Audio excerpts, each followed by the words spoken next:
record to this. Did you hear that by any chance? Yes. It said recording in progress. All right, nobody is showing their video, but feel free to leave us a chat. And what is your website, Ron, so I can put that in the chat room?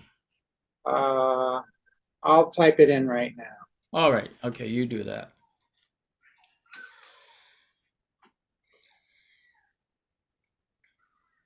So Ron, let's just give a tiny bit of background.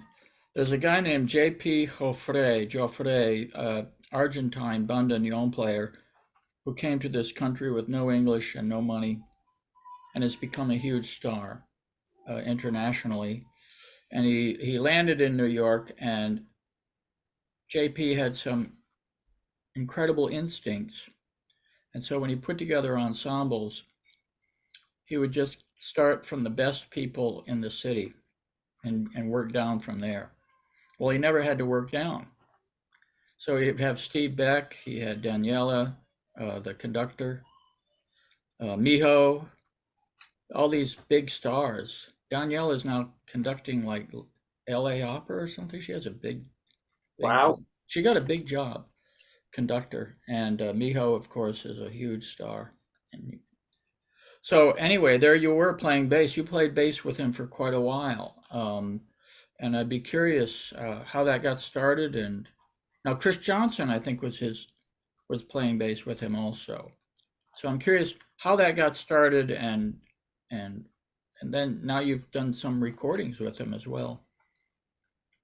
Yeah, so actually he's a good way to introduce sort of my whole thing, because he was an inspiration to me. So I was doing some arrangements. So I play the bass, in case nobody read the introduction. I play the bass at the New York City Ballet. I've been there. Can everybody hear me? I assume they can if they're here. I Yeah, can't we see hear you. anybody's here. I play the bass for New York City Ballet. I've been there 35 years. And I also do some arranging for them. So there was a Piazzolla ballet about 10 years ago. Actually, it's more than 10 years ago, but it came back about 10 years ago. And the original bandoneon player that we had used in the original run 15, 20 years ago was not available. So everybody recommended J.P. Jofre. And so we got him to do that. And he came in and we had a great time working with him.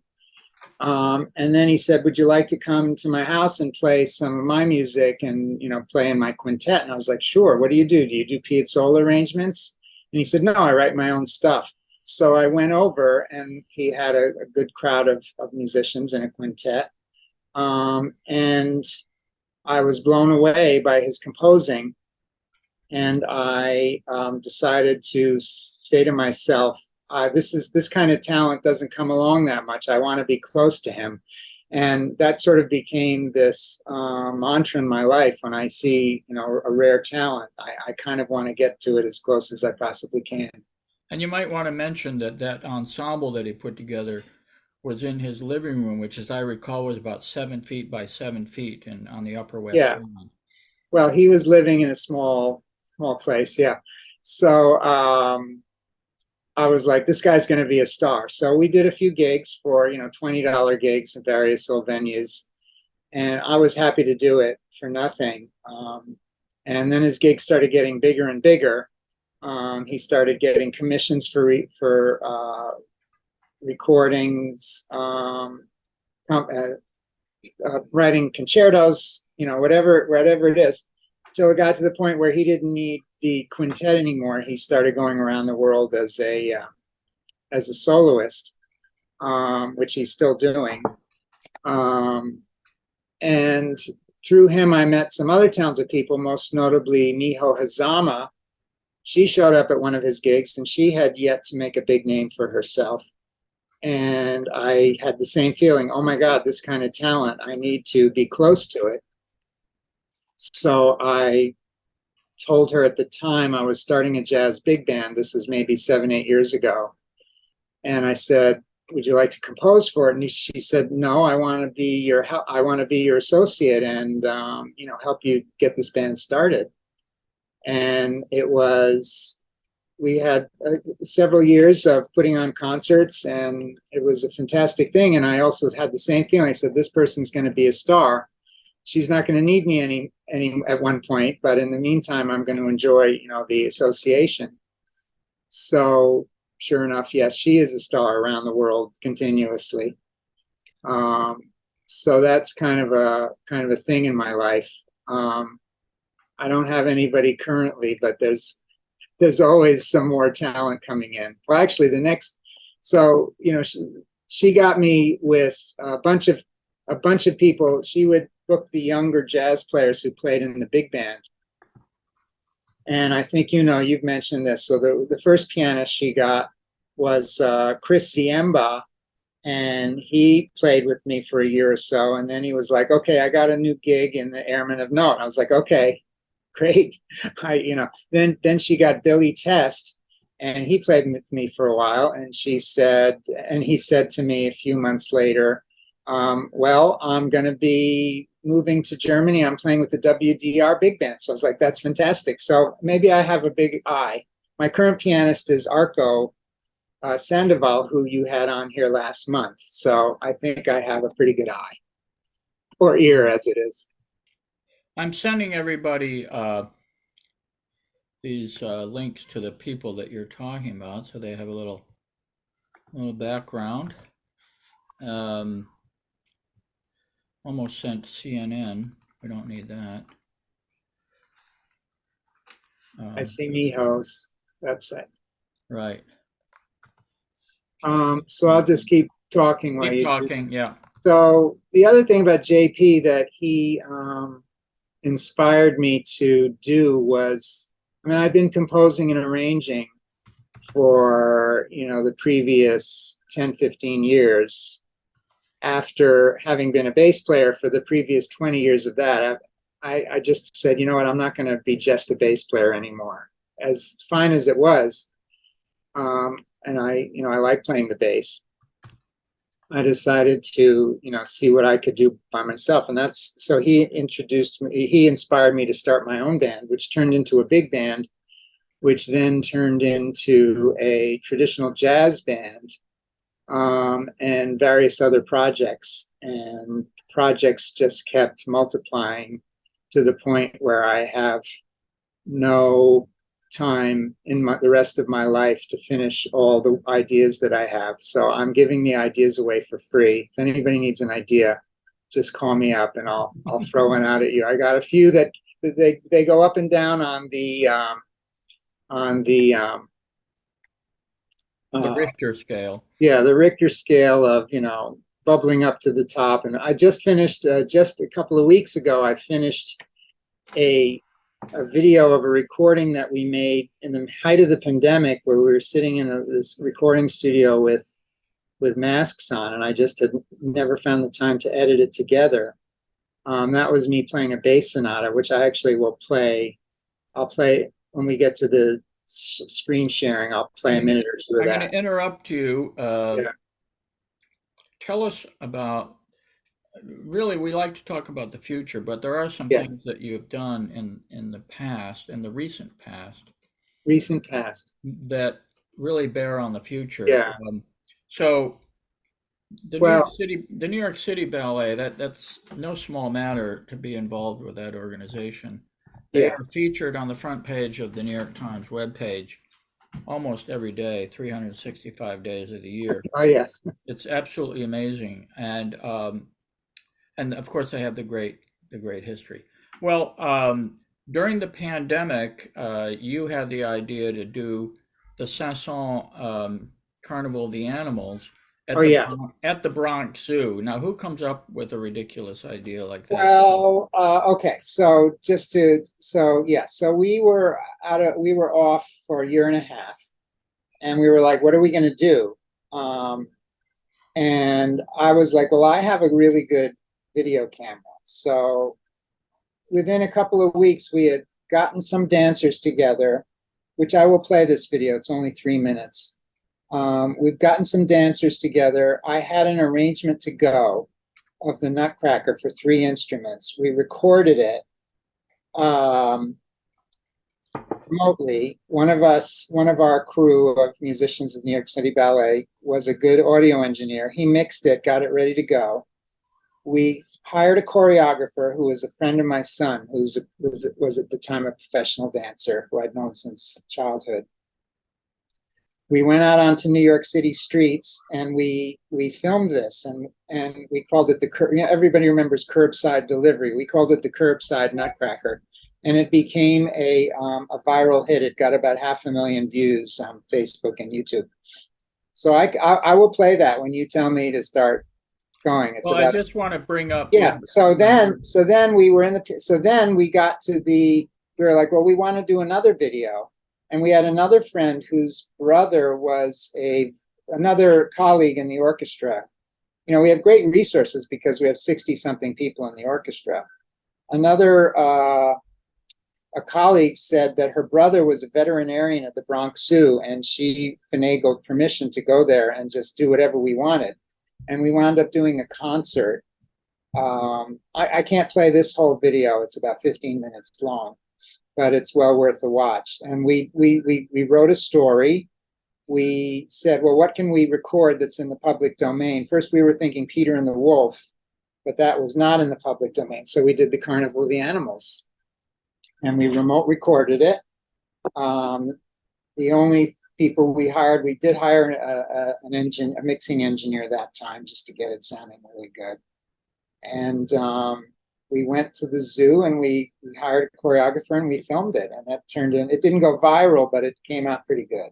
So I'll put a link about that one, but I'm not going to play that. So then we came back from the pandemic. We came back in September of 2021, and the first year was rocky.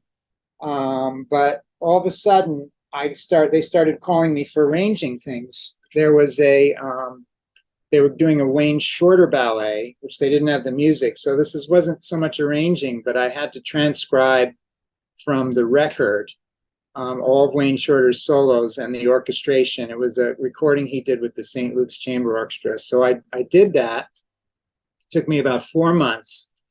And this, of course, is not one of my personal projects, but I was happy to do that. It turned into me actually conducting the orchestra, and then it turned into me conducting at the Kennedy Center when they toured it there. So that was very gratifying. And then that turned into another transcribing thing, kind of arranging. They commissioned Solange Knowles. Somebody wants to enter the waiting. I can't press it. It's telling me to admit people.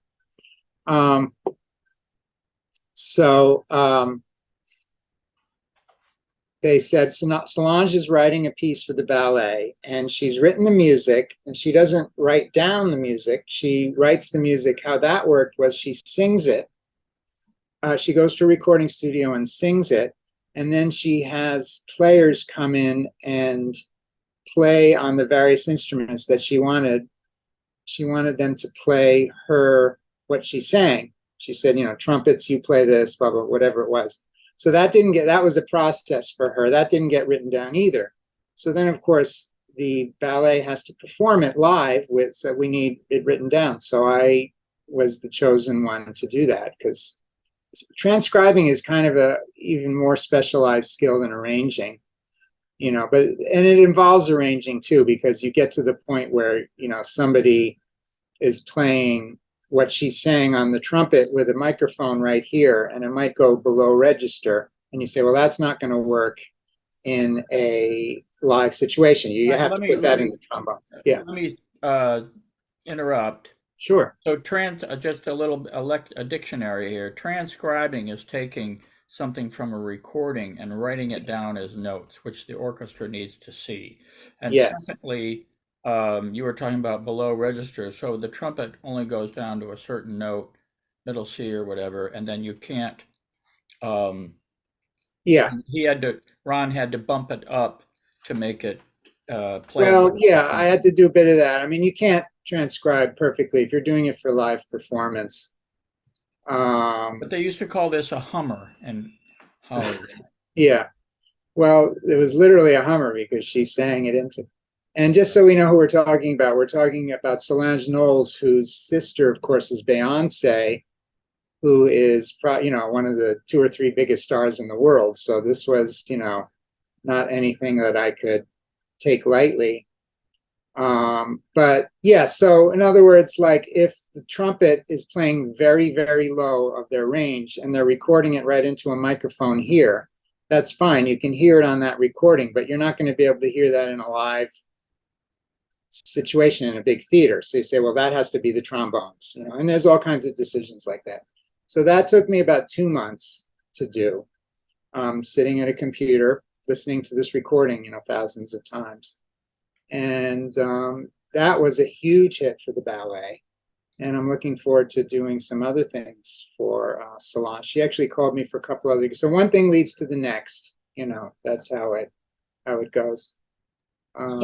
So Ron, please feel free to weigh in. Anyone who's here with any of the questions that you might have for Ron. This is a rare opportunity. I have a lot of questions myself, but I'll ask him over a glass of kombucha at Lincoln Center. Well, everybody has their video and audio turned off. So yeah, everybody has it's all turned off. So I just want to give another credential here, Ron, and that is that you have played 1,300 nutcrackers over the decades. That's got to be something. That's got to be worth something. Well, everything that is good in much of what is good in my career has come out of the New York City Ballet, or as that old Saturday Night Live thing said, the New York City Ballet has been very, very good to me. Right. Yes. The Nutcracker, from a musician standpoint, it's the best gig in New York. It's not like dancing it at all. It's 1 rehearsal and 50 performances. So, and it's 2 hours. You come in, you've done your rehearsal, you come in at 7 o'clock, you're done by 9, maybe a matinee on Saturday. You can easily do 6 or 7 a week. You can stretch yourself and do 8 or 9 a week. Sometimes we do 10 in a week, and it adds up over the years. I'm going for the world's record for bass players. Now we had a timpanist who retired recently. He had done well over 2,000, 2,500, which I'll never make. I'm not going to make it. Well, years ago, and I need to bring up something else that's very important to me as your friend, and that is I believe it was Monday night sessions at Talia Bar at Symphony. Oh yeah, it was Sunday nights. I did that once a month for 2 or 3 years, and it started off as just feeding into the concert series that we were doing at the Symphony Space with the big band. We decided to, just do some, promotional concerts, and start off as a jazz trio. And then I started inviting classical friends who wanted to improvise. And they did, and it was fun. And then I started inviting those classical players. They said, well, while I'm here, can I play this piece that I've always wanted to play and I don't have an audience for? And I was like, sure. And it turned into like 150 musicians came over the course of those couple of years. And we played almost every conceivable kind of music from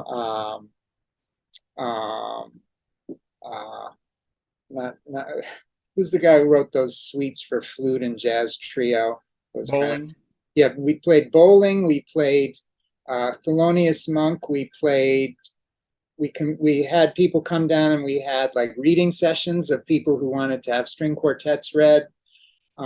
We played some Dada. We had your friend Dave Taylor come down and just do some completely out there stuff, which was a lot of fun. So we did, and we had tango stuff. I did bluegrass stuff. It was a great thing, and I had a consistent audience, and I went to the Bar Thalia and I said, I want to continue, but I want you to get a piano. And it could have been just a lousy upright piano, kind of like mine back there, which I got on Craigslist. but they're like, no, we don't want to get a piano. And I was like, okay, well, I can't do this anymore because it was going to take it to a next level. So I do have it in mind that I want to find a venue to start that again. I just want to comment that I met and sustained relationships with a lot of wonderful people, and other people that I just met and happened to hang out, who happened to be in town. They would just show up. That would include the violinist Philip Quint. Yeah, Philip Quint. Yes, I can't remember what he played with us.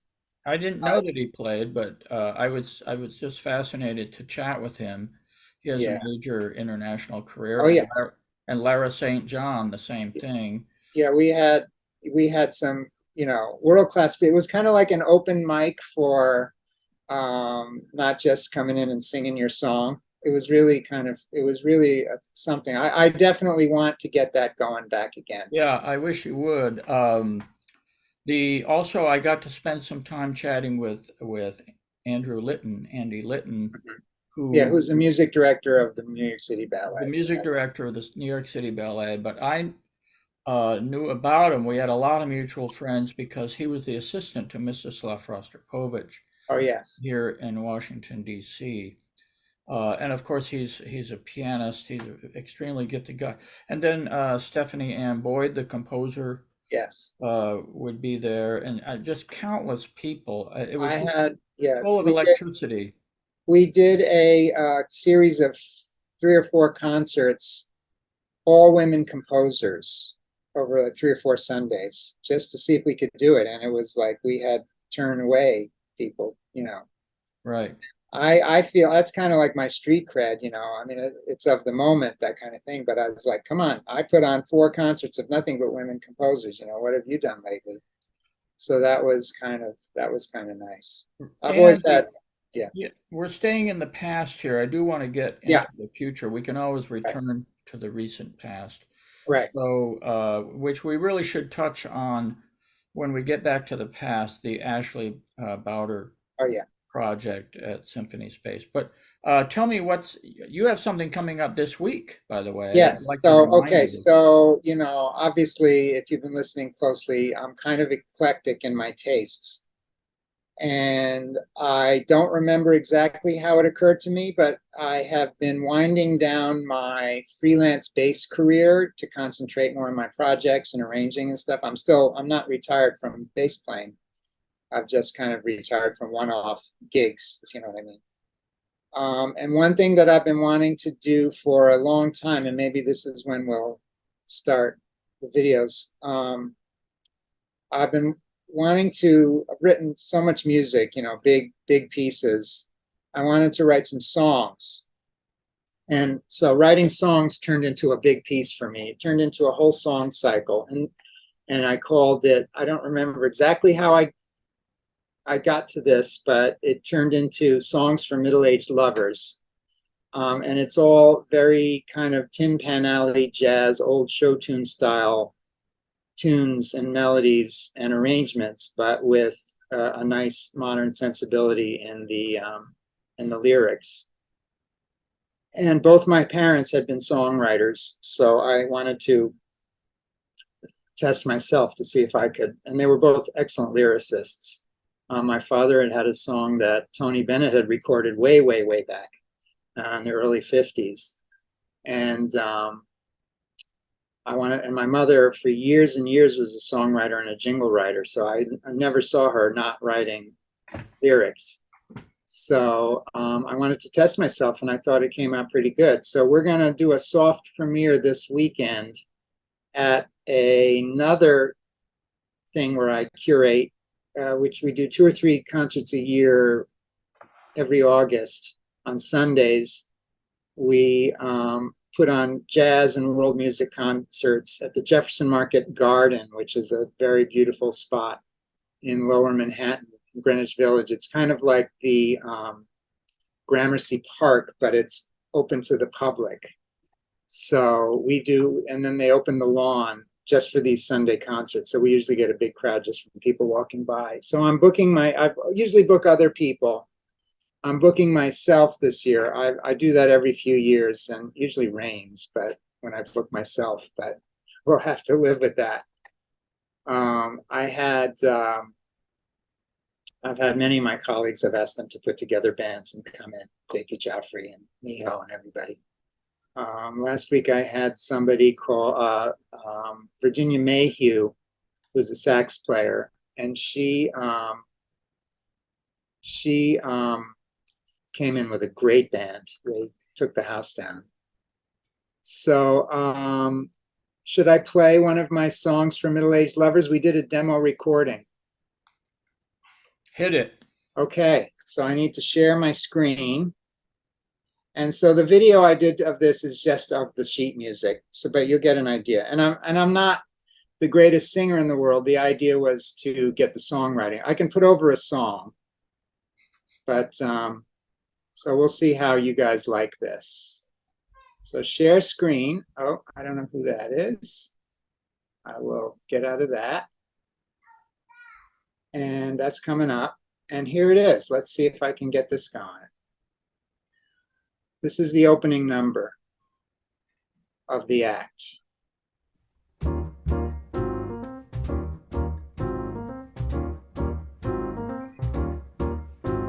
A year is like a week, and a month is like a day, and a minute's like a second. Is my life slipping away? No, it's getting better with age. Yes, it's getting better with age, at least that's what people say. A decade is a year, and an hour goes astray. Thinking back to 1984 is like the other day. No, it's getting better with age. 'Cause I'm singing here on the stage. Is it getting better? Huh? That's what I heard him say. Or is it just an old cliche? When I was young, time was never a thought. I'd travel far like a NASA astronaut. Now time is short, but I still have my plan.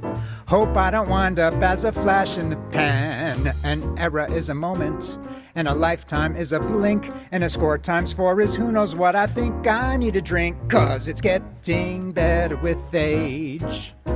No, it's not like being teenage. Yes, it's getting better now. That's what they say today.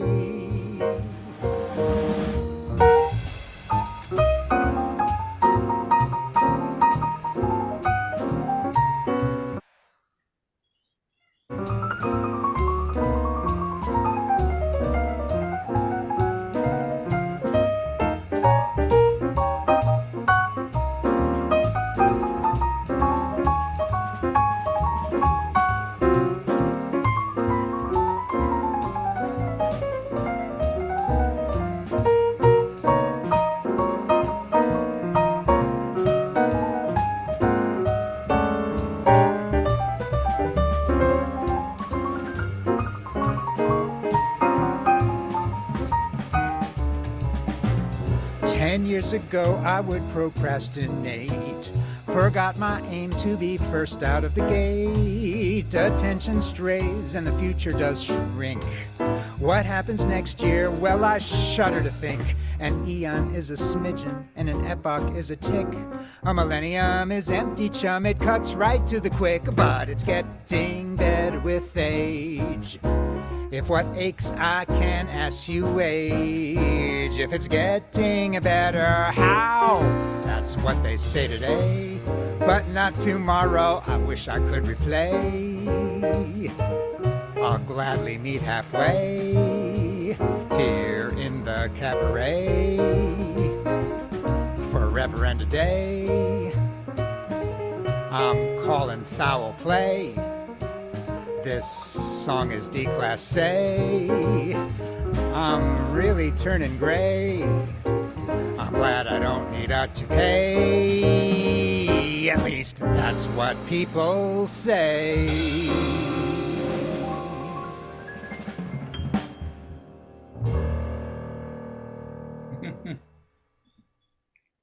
So that was that's the first of 14 songs in the act. That's pretty good, Ron.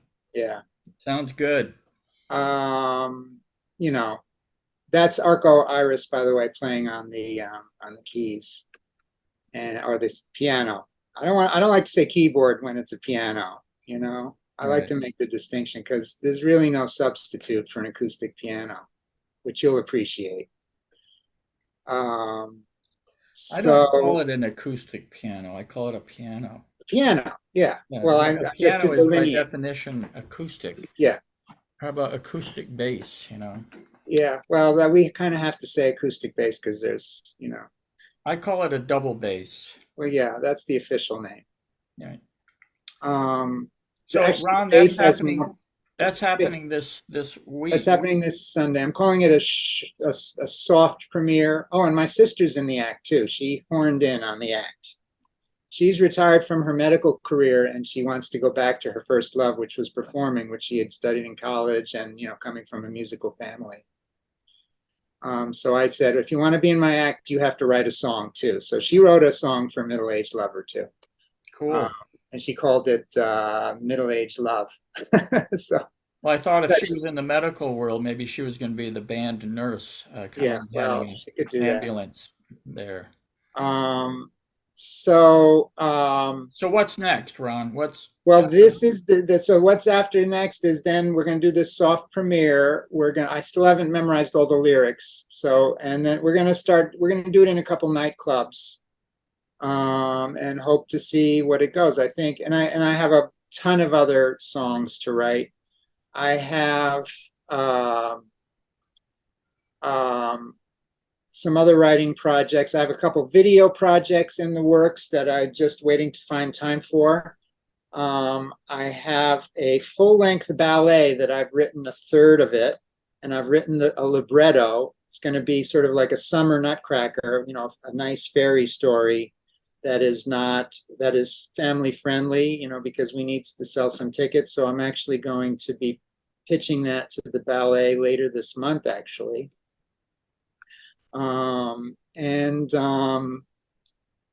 Yeah, so even though that's just the top of the list, there's the other ones that are bubbling down. So what's the chance of reviving the Talia? Well, it's not going to be Italia. I have to find a venue. So what? Oh yes, the other big one that's way at the top is I'm going to start by the way, it stopped in the middle of the song because my cat jumped on the desk and pressed stop, and he also scratched me. So there you go.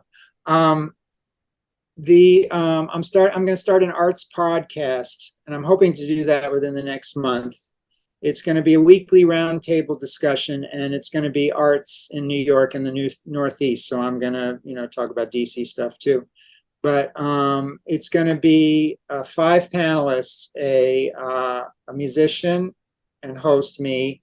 Going to have somebody from the dance world, somebody from the theater, literature, and visual arts. And we're going to just have a roundtable discussion talking about news items in the arts. Play some games, you know, your typical podcast, true or false games. And then we're going to have a guest every weekend has a significant thing like sort of like this, not talking about their whole career. So that I hope to, and I'm hoping to have that sort of be live recorded in a nice venue. It's going to be hopefully be under the auspices of the Washington Square Association. I have a lot of friends in that field there. So let's talk about. I want to talk about the New York City Ballet. Okay. As you know, I've been following them since 1971. Yeah, before my time even. Yeah, I was the first backstage doorman at Wolf Trap, and then in those days, Mrs. Schaus brought City Ballet every summer for 2 weeks, and they did the Goldberg variations. Yeah, and that's what it stuck out most for me. But they did. My dear, just as an aside, my dear colleague Fred Zlotkin, who was principal cello for like 47, 48 years, right. He started in 1971. He just retired recently, and he unfortunately passed away from a heart attack, like literally months after he didn't come back from the pandemic. He used the pandemic as an excuse to. So Fred was a fresh face in 1971. Well, I would have handed him a key then for his locker, as I did to George Balanchine and Jerome Robbins, Well, and those are the two. Yeah. Suzanne, So here's my take. If you want to and talk Peter about Martins. yeah, if you want to talk about New York City Ballet, this is my take, and I believe it rings true. The New York City Ballet is the best dance company in the world, not necessarily because they had the best choreographer in the world at the time as its artistic director, but that person, George Balanchine, he went to out in the world and got as his number two person the second best choreographer of the time, Jerome Robbins, without being scared of that as competition to him. And I really honestly think that's what made it such a great thing, because they had number one and two working in the same place. And the parallel to that is, if you think back to Duke Ellington in 1939, you know, the great, he wasn't even recognized like Balanchine was as the great artist. I mean, he was a star, but you know, looking back now, we see what a great artist Duke Ellington was on that level of superstardom, like Balanchine.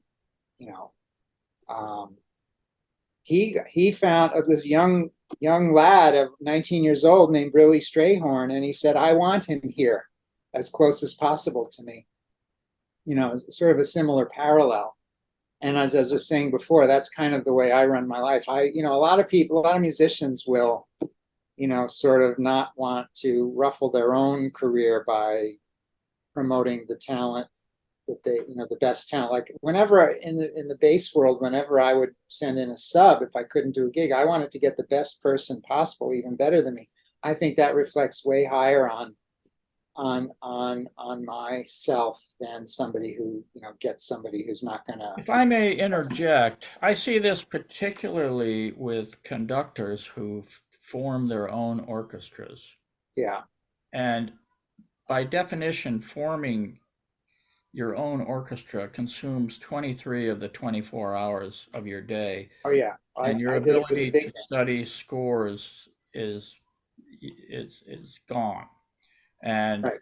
and I've seen it many times when the conductor became the weakest link in his own orchestra. He gets a good board. It's easy to find great musicians, and of course you have a great repertoire. And if it were me, I would I would do exactly what you were talking about. I would go out and find a great conductor. They're out there, you know, and someone who's just going to conduct and not do Yeah. fundraising and Yeah. set up stands. Well, yeah. Although there's the other thing where I have known conductors and musicians who have had nice situations who've been very self-destructive because they were so, I'm not going to name names. They had orchestras for years and years, and they hurt their own career because they didn't hire up-and-coming conductors to do a guest every year in their orchestra. And consequently, they didn't have, if this person had that orchestra for 20, 25 years, that would have been 20 people who were coming up, who then went on to do their own thing, who could have hired them as a conductor. So that's, you know, that's two different, and I've known very, very successful, talented people who've done that, and it's been very self-destructive. I try not to be self-destructive in my life. Well, I think we probably we haven't talked about this, but we share a viewpoint in this where we enjoy presenting greatly talented people that we admire. The evil cat is coming. As my older daughter Julia, whom you know, puts it, Dad, you're always proud of something or somebody. She saw that as a fault. That's great. Yeah, well, You know? maybe that's why I like you so much, Burnett.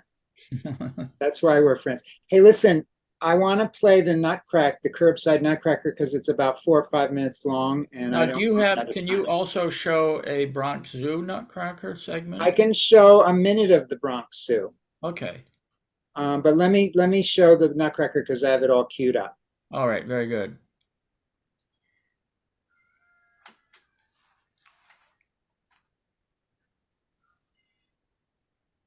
Get out of there. Oh, sorry. I gotta close this video, which is still in memory. I don't want to do that. And I gotta get out of this project, which I'm working on here, a Logic project, and then we're gonna make this full screen, and then we're gonna play it.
I don't want to waste time, but there were lovely, lovely dancers. I don't want to have to list. I'll send an email to you with all the credits if anybody's interested.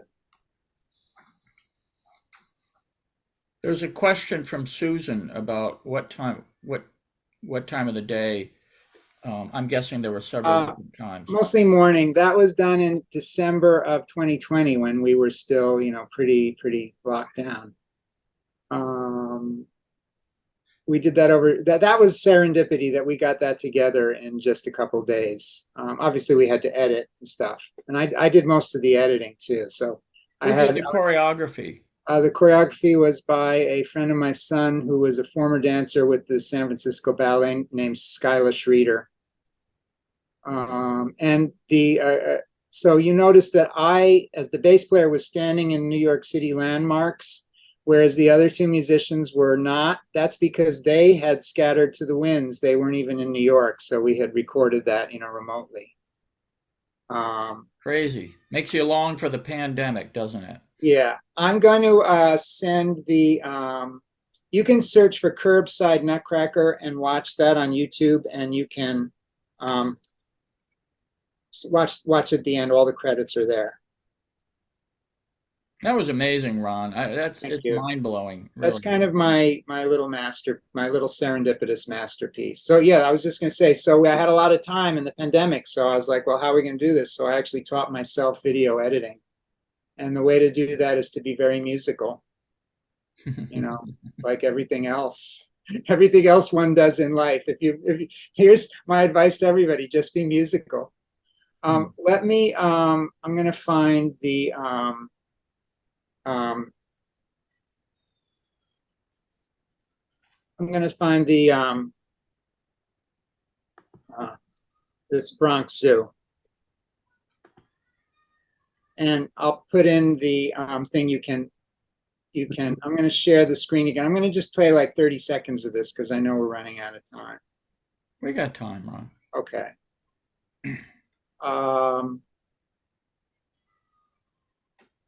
Okay, here's the teaser. I'll play I'll play the whole thing. I might skip around a bit.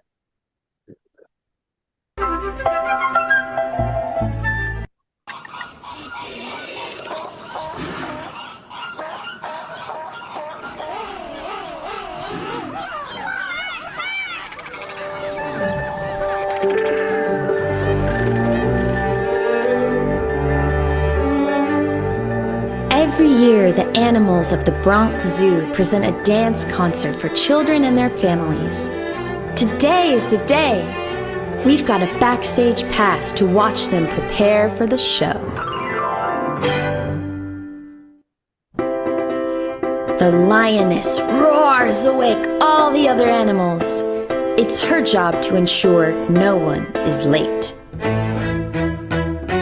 So I'm just going to stop it because it's long, and you can search for that on YouTube. But what happens is all the animals are trying to put on a concert, and here we finally, the last scene, we actually get to the concert, and it goes something like this. It's finally time for the show. Everyone is headed to the stage at blazing speed. Will the tortoises make it?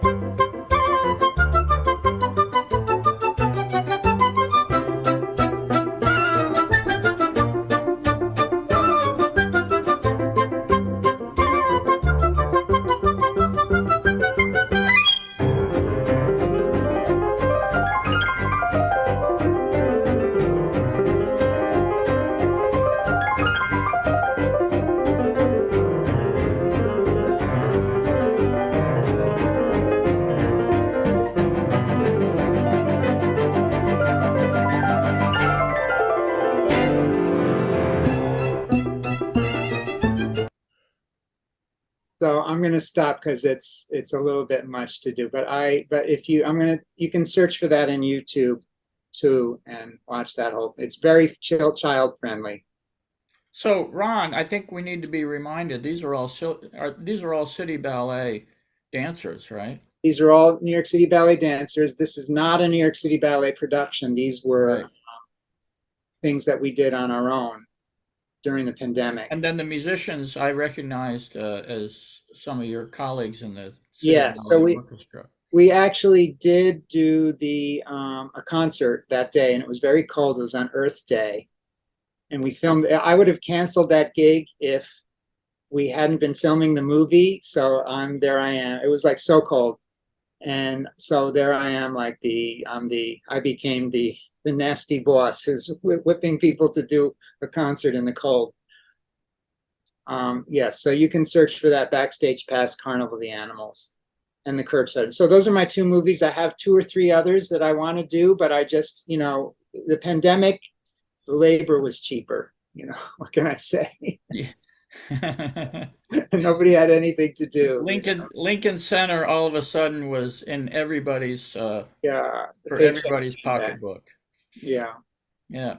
So any other deep thoughts, Ron, before we wrap it up?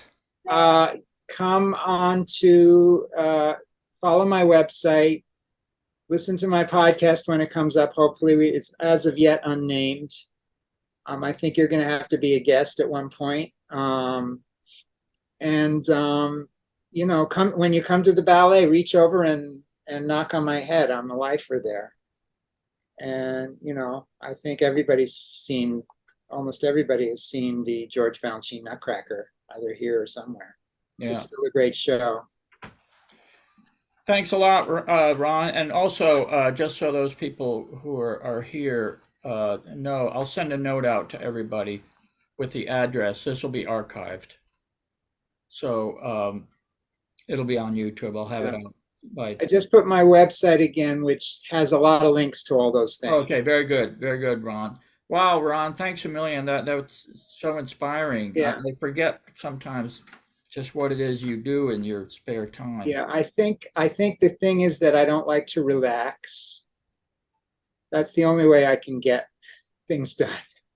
Right. Although I do find time, I have to take a nap every day because I'm like just running around. But that's I've given you guys about 60% of what I've been working on the last couple of years. That's super, Ron. Yeah. Thank you everybody for being with us. And like I said, this will be archived. I'll send you the address for. Thank you, and drop me a note anytime. Happy to answer questions, or I'm open to collaborations, or if you want me to come and bring my trio and do my act. I've got an act now, old school act. Well, I've got the trad jazz band, I've got the big band, I've got this, I've got JP. So anyway, I got a lot of acts. Well, the only thing that's missing, I mean, you play the bass and you write the songs, you sing the songs, but I don't see you doing any dancing. I think that's the one thing I don't do. That's great opportunity still ahead of you. Yeah, right. I will. Yeah. Well, no, that's never going to happen. That's never going to happen. That's never going to happen. Thank you. Thank you, everybody. I appreciate everybody's attention. Yeah, we'll see you soon, Ron. Okay, Thanks great. That was great. Bye-bye.